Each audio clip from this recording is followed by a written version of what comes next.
Salut tout le monde, c'est Yota974. Alors aujourd'hui je vais vous présenter mon deck Tanuki, Ojama Tanuki, que j'affectionne particulièrement parce que je trouve ça vraiment très sympa et très rigolo à jouer.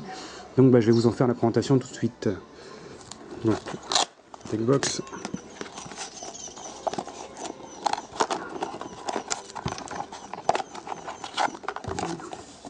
Hop. Alors, on va commencer par les Ojama. Donc Ojama noir, j'en mets 2.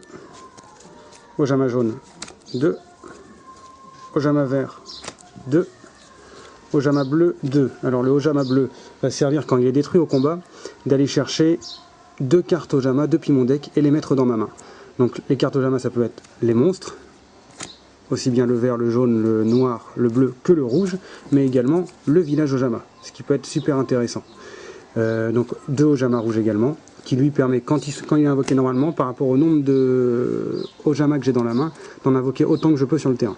Donc ça peut aller de 1, 2 à 4, voire à 5 en tout. Ce qui est super intéressant pour les Ixides ou autre manière de jouer. Donc les 2 villages Ojama. Village Ojama qui sert à quoi? Quand un Ojama est sur le terrain, on inverse l'attaque et la défense. Ce qui est super intéressant par rapport à mes Sendayu, qui eux, les monstres jetons qu'ils vont créer ou lui-même, ça ne change absolument rien pour leur attaque et leur défense. Il reste les jetons d'attaque à rajouter à l'attaque, qu'elles soient inversées ou pas.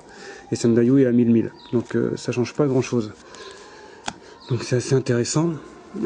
Et en plus de ça, je peux aussi me défausser de ma main pour invoquer spécialement depuis le cimetière un Ojama. N'importe quel Ojama. Donc ce qui permet de faire de l'invoque spé et d'accélérer le jeu. Ensuite, j'ai mis 2 bébés ratons laveurs Pompoko, qui eux servent à quoi? Quand il est invoqué normalement, il me permet d'invoquer spécialement depuis le deck un monstre bête de niveau 2 que je peux mettre en position de défense. Face verso. Donc face verso, l'intérêt est quoi? Invoquer bébé raton laveur Tantan, qui lui en verso, quand il se flippe, il peut invoquer spécialement depuis le deck aussi un monstre bête de niveau 2 en position d'attaque face recto, qui permettra d'excider. Ou alors les Rico qui me permettront de me protéger et en même temps de meuler, ce qui peut être aussi super intéressant. Ou n'importe quel autre Ojama, par exemple je pense au Ojama bleu qui lui me permettra d'aller rechercher des Ojama et me refournir en main. Donc Pompoko est super intéressant pour aller chercher, le monstre qu'on a envie au moment où il faut. Robot synchro, j'en ai mis 2. Alors eux c'est juste une tuerie. Quand on a Sendayu sur le terrain avec un jeton, imaginons qu'on prend un jeton, bam, de base il va prendre l'attaque du monstre le plus fort sur le terrain. Donc le monstre le plus fort sur le moment, ça peut être soit Pompoko parce que Sendayu parce qu'il n'y a que lui, ça peut être le monstre adverse, je vais en dire une bêtise, mais un dragon blanc il va être à 3000. Donc le jeton passe à 3000 d'attaque, robot synchronique on ramène un deuxième, et qu'est-ce qui va se passer? On invoque robot guerrier qui va prendre l'attaque du monstre de niveau 2 ou moins. Donc on a le jeton qui est à 3000, il passe directement 5003. C'est de la tuerie ça. Ça c'est juste énorme. Donc voilà, donc 2 robots synchro. Ruée de jetons qui me permet de booster et de protéger mes jetons du combat. Donc il gagne 1000, donc avec Sendayu, on invoque des jetons qui gagnent 1000 en plus de l'attaque, donc ça les fait passer à 2000, 3000, etc. Et ça les protège au combat, donc super intéressant. Corne de la bête fantôme, Corne de la bête fantôme donne plus 800 à un monstre de type bête ou bête guerrier, et en plus quand je détruis un monstre, je pioche une carte, donc ça me permet de meuler, et en même temps de protéger plus ou moins mes monstres, et de les booster en attaque. Morphojar, monstre de niveau 2, il peut me servir aussi pour différentes Ixides, pas Sendayu évidemment. Babouin vert avec tous les monstres de type bête, ça peut être une bonne sécurité.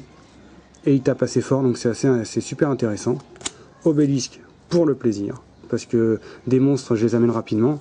Avec Ojama rouge ils sont vite là. J'ai rajouté aussi Tree White pour pouvoir ramener tous les monstres Ojama de niveau 2 normaux. Donc Tree White j'en ramène 3.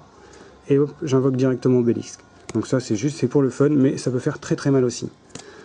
Après on a les staples de base. Trou noir, 2 typhons, Livre de la Lune, Starlight Road, 2 forces miroirs, Trappe sans fond, 2 appels de lettres hantées, Hommage torrentiel, Avertissement divin, Chaîne démoniaque, et dispositif d'évacuation, compulse. Donc voilà. Ensuite, l'extra deck. On a donc 3 Sendai. J'en ai perdu un, mais c'est pas grave, il doit pas être loin. Il est là. Donc 3 Sendai, numéro 96. Ça peut aussi servir, on sait jamais. Un Gashi, un Balmung, qui lui va me permettre de réinvoquer des monstres spé s'il est détruit par un effet et envoyé au cimetière. Ça peut servir à tout moment, je l'ai mis quand même. 3 robots guerriers évidemment.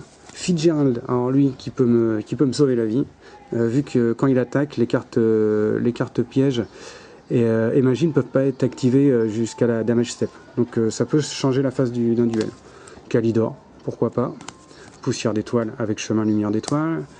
Dragon rose noir, on sait jamais. Ça c'est au cas où, pourquoi pas, on sait jamais. Je peux avoir 2 monstres niveau 5, ça peut changer la donne. Et guerrier colossal, au cas où. Donc voilà. Voilà mon deck Tanuki Ojama. J'espère que ça vous a plu. Des jetons j'en ai mis parce que dans ce deck il y en a besoin.